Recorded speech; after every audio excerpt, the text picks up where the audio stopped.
제목을 따라서 하겠습니다. 예루살렘을 향하여 앞서가시는 주님. 오늘부터 한 주간을 모든 교회는 홀리윅, 거룩한 주간으로 불려지는 고난 주간을 지킵니다. 이 주간은 예수님께서 예루살렘에 왕으로 입성하신 후 성전에 들어가셔서 여러 가지 비유로, 여러 가지 말씀으로 교훈하시고 최후의 만찬과 겟세마네의 기도, 그리고 체포되어 신문 받으시고 고난 받으시다가 결국 십자가에 못 박히셔서 십자가에서 죽으시고 죽으신 지 사흘 만에 다시 사신 부활주일로 이어지는 것이 이 한 주간 일입니다. 그러므로 이 한 주간은 예수님의 공생애의 마지막 절정의 기간입니다. 구원 사역에 있어서 가장 중요한 시기입니다. 예수님이 3년 반 또는 3년의 공생의 기간 동안 가장 중요한 사건이 바로 이 일주일 동안 고난, 십자가, 죽으심, 부활의 그 뿌리를 두고 있습니다. 오늘은 고난주간의 시작인 종려주일입니다. 고난주간의 첫날인 종려주일, 팜선데이라고 불리는 것은 예수님이 예루살렘 성에 입성하실 때에 많은 무리들이 종려나무 가지를 흔들면서 호산나라고 외쳤던 데 유래해서 이 날을 팜선데이라고 부릅니다. 본문 19장 28절 우리 한번 같이 읽겠습니다. 시작. 예수께서 이 말씀을 하시고 예루살렘을 향하여 앞서서 가시더라. 여러분, 앞서서 가셨다는 말이 대단히 중요한 말씀입니다. 예수님은 예루살렘으로 가는 길이 어떤 길인지 아십니다. 바로 고난과 죽음이 기다리고 있는 길입니다. 고난과 죽음이 분명히 기다리고 있는 엄청난 사건을 아시면서 예수님은 제자들보다 앞장서서 예루살렘으로 올라가십니다. 누가복음 9장 51절에는 예수께서 승천하실 기약이 차감해 예루살렘을 향하여 올라가기로 굳게 결심하셨다라고 말합니다. 승천하실 기약, 언제 승천합니까? 죽어야 승천합니다. 예수님은 자신이 죽는 때가 가까이 왔다. 죽을 때가 점점 다가오고 있다. 그렇지만 나는 예루살렘으로 올라가겠다. 예루살렘으로 올라가면 죽는다. 고난이 있다. 십자가가 기다리고 있음을 아시고 그럼에도 불구하고 굳게 결심하고 올라가십니다. 인류 구원의 길을 향하여 예수님 결심하시고 제자들보다 앞장서서 예루살렘의 고난의 길을 걷기를 주저앉으셨습니다. 누가복음 18장 31절을 보면 예수께서 12제자를 데리시고 이르시되 보라, 우리가 예루살렘으로 올라가노니 선지자들로 기록된 모든 것이 인자에게 응하리라.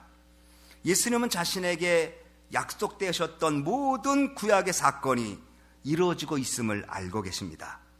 그리고 하나님의 말씀을 성취하기 위하여 그 길을 기꺼이 걸으십니다.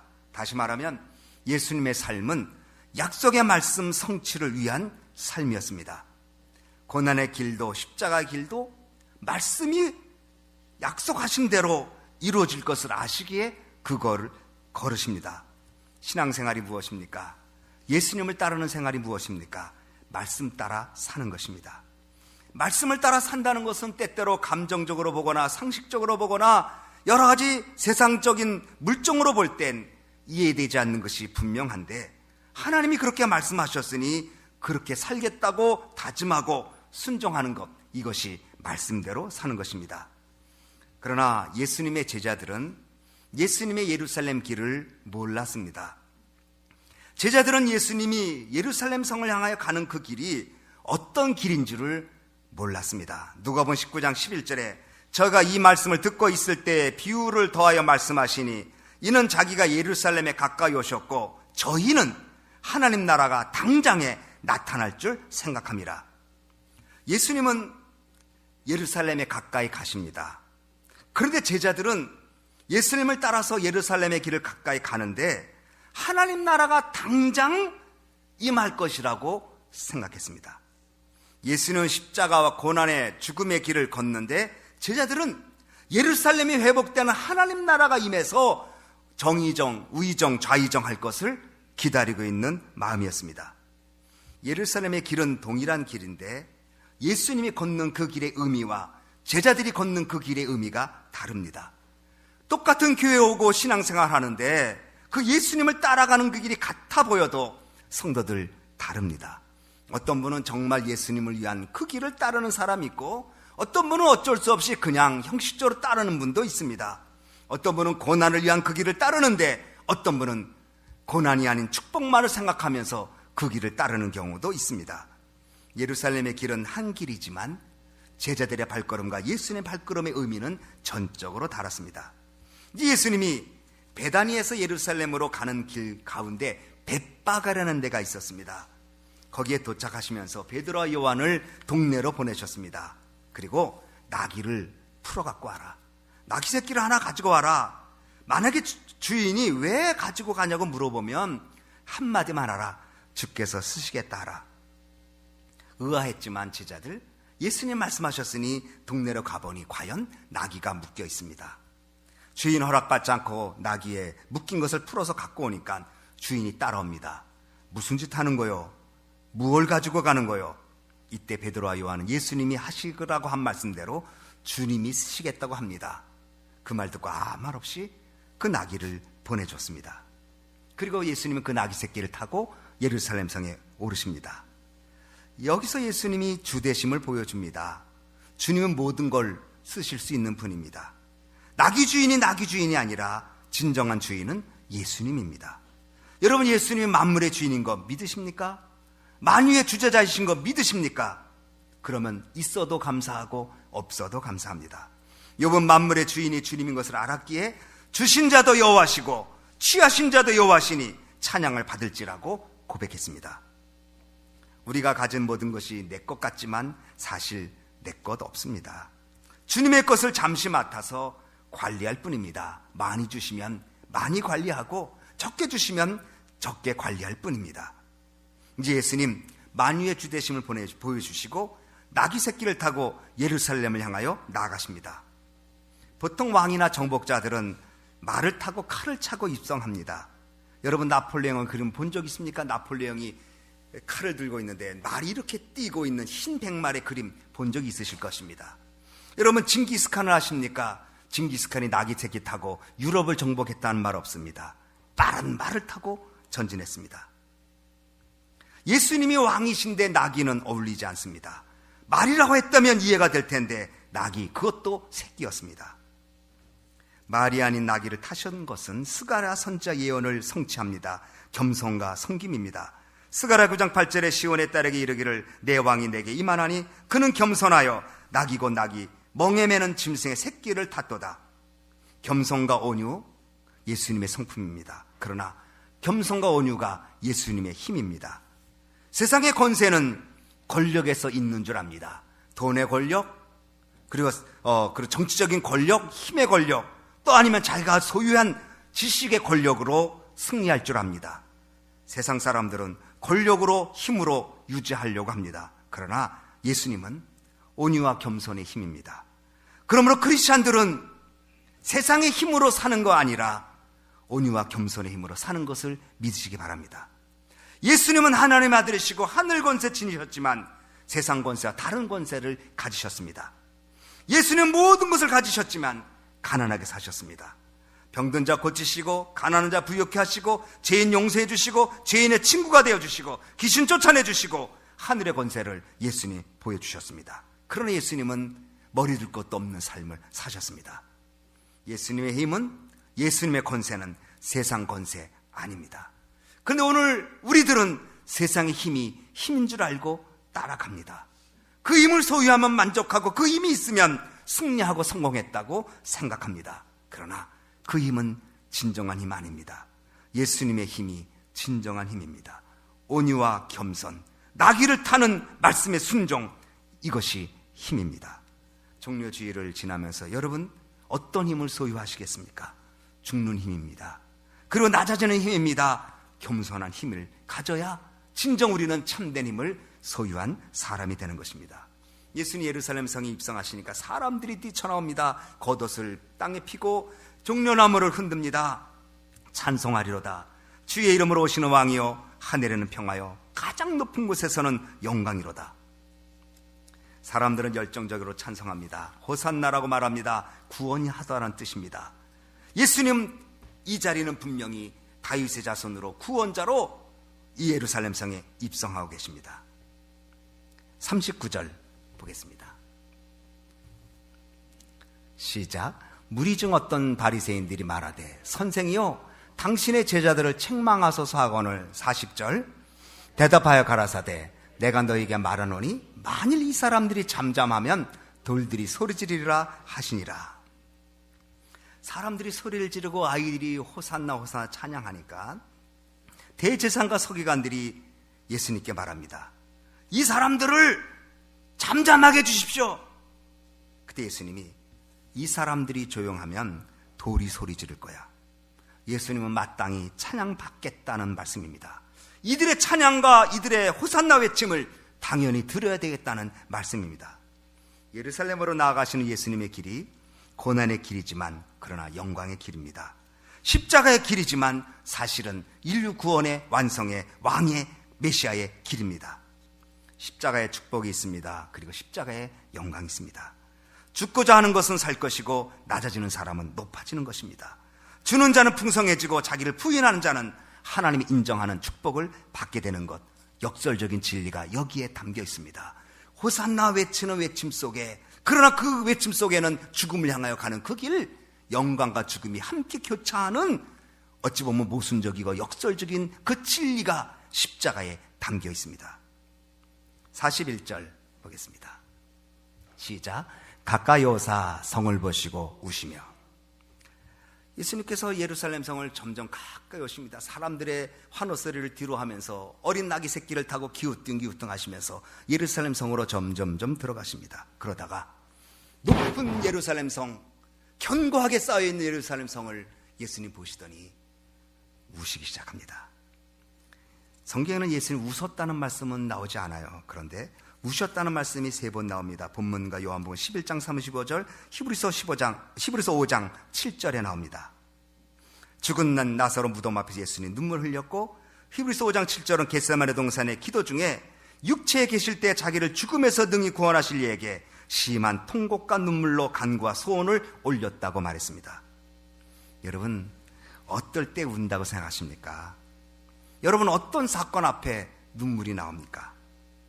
예수님이 예루살렘 성벽, 견고하게 쌓여져 있는 예루살렘 성벽 바라보시면서 눈물을 흘리는데 그냥 우셨다고 말했지만 통곡했습니다.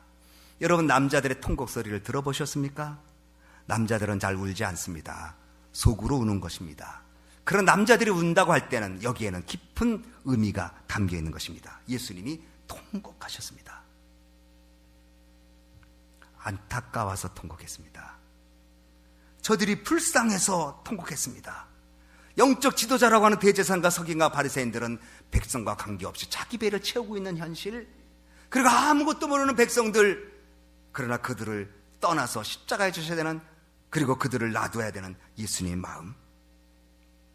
나귀를 타시고 고난의 길을 가지만 영광의 길로 가시는 예수님이 갑자기 예루살렘 성을 보시면서 통곡하셨습니다. 왜 그랬을까요? 첫째로 그들의 눈이 어두워서 앞을 못 봤기 때문입니다. 42절 시작. 가라사대 너도 오늘날 평화에 관한 일을 알았다면 좋을 뻔하였거니와 지금 내 눈에 숨기었도다. 오늘 평화에 관한 일을 너희가 알고 있냐? 그래, 그거 좋아. 그런데 앞으로 평화에 관한 일이 있겠는가? 너희들 눈에는 숨기었어. 지금도 주님은 여러분의 심령을 보실 때에 여러분의 영적 눈이 어두워졌으면 주님 우실 것입니다. 안타까워서. 왜 너희들은 앞을 못 보느냐? 왜 정말 볼 것을 못 보고 현실에 취해서 세상 눈만 띄어져 있느냐고 주님이 탄식하실 것입니다. 사도 바울이 꼬꾸라진 다음에 그는 눈이 멀었고 기도받은 다음 아나니의 기도받은 눈이 다시 떠졌습니다. 신앙생활이 무엇입니까? 눈이 바뀌어야 합니다. 세상에 보던 모든 것이 바뀌어져서 예수 믿고 나니 세상에 좋던 것이 그렇게 재미가 없고, 전에는 그것이 멸시당하고 바보같이 보인 것이 귀한 일인 것으로 바뀌어지는 눈, 이거 신앙 아닙니까? 그런데 예루살렘 성벽을 우시는 이유는 이들이 눈이 어두워졌어. 숨겨져 있는 검천한 사건을 보지 못합니다. 둘째로 말씀을 받지 않습니다. 44절 시작. 또 너와 및 그 가운데 있는 내 자식들을 땅에 메어치며 돌 하나도 돌 위에 남기지 아니하리니 이는 권고받는 날을 내가 알지 못함을 인함이라 하시니리. 권고받는 날. 여러분, 권고를 언제 받는지 아십니까? 살아있을 때만 받습니다. 죽은 자에게는 어떤 자도 충고하지 않습니다. 살아있는 자에게 권고하고, 살아있는 자에게 설교하고, 살아있는 자에게 기도해주고, 살아있는 자에게 교훈하는 거지, 죽은 자에게는 권면도 권고도 설교도 아무 의미가 없습니다. 그런데 권고받는 날을 내가 알지 못했다. 권고 못 받는다는 거죠. 누가복음 13장 34절 예루살렘에 예루살렘에 선자들을 죽이고 내게 파송한 자를 돌로 치는 자여, 암탉이 제 새끼들을 날개하러 모음과 같이 내가 너희의 자녀를 모으려 한 일이 몇 번이나 있었느냐. 그러나 너희가 원치 아니하였도다. 주님이 암탉이 병아리를 모으듯이 모으려고 했는데 너희들은 원치 않았다. 여러분, 설교 여러분 언제까지 들으실 수 있다고 생각하십니까? 여러분, 성경 언제까지 여러분 옆에 성경 있을 수 있다고 생각하십니까? 저도 요즘은 새벽기도 때 자꾸 틀리게 읽어요. 죄송한 얘기지만 제가 이 노안이 된 거예요. 자꾸 틀리게. 근데 여러분 앞에서 안경 쓰는 것이 자존심이 허락지 않아요? 그래서 안경 안 쓰고 집에서는 쓰는데 여기서는 안경 안 쓰는 사람처럼 아주 이렇게 편하고 태연하게 있지만 읽다가 틀려요. 오늘도 한 4번 틀렸어요. 틀리는 걸 제가 알면서도 어쩔 수 없었어요. 좀 있으면 더 안 보이고 더 큰 글자 원하고 돋보기를 가지고 봐야 될지도 몰라요.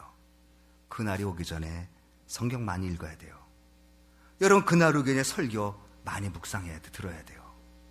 그날이 오기 전에 기도 많이 해야 돼요. 저는 올해 우리 집사람이라 그런 얘기 했는데, 하나님 작년에 우리 성도님들 힘 많이 들었어요. 정말 성도님들, 작년에 우리 성도님들 힘 많이 들었어요. 근데 올해는 축복들이 임할 것 같아요. 기도응답 받으셨다는 간증도 들리고 이분 저분 기도하고 있다는 얘기를 들으니까 기도하는 제가 힘이 나지요. 여러분, 권고받는 거 무시해서는 안 됩니다. 권고받을 수 없을 때가 반드시 오게 됩니다. 세 번째로, 심판이 다가오는 거예요. 결국 평화의 날에 때가 온 것을 모르는 영적 눈, 그리고 권고를 받지 않는 이유는 뭐냐면 그 앞에 심판이 있어요. 내 자식들을 땅에 메어치고 돌 하나도 돌 위에 남기지 아니하리라. AD 70년에 디도라고 하는 로마의 장군이 예루살렘 성을 다 칩니다. 완전히 절멸시킵니다. 이 역사적으로 유명한 사건입니다. AD 70년 티투스라고 하는 장군이 예루살렘 성을 공격해서 돌 하나의 돌도 남지 않습니다. 그리고 한쪽 벽만, 성만 딱 남겨놓습니다. 이것이 지금 통곡의 벽입니다.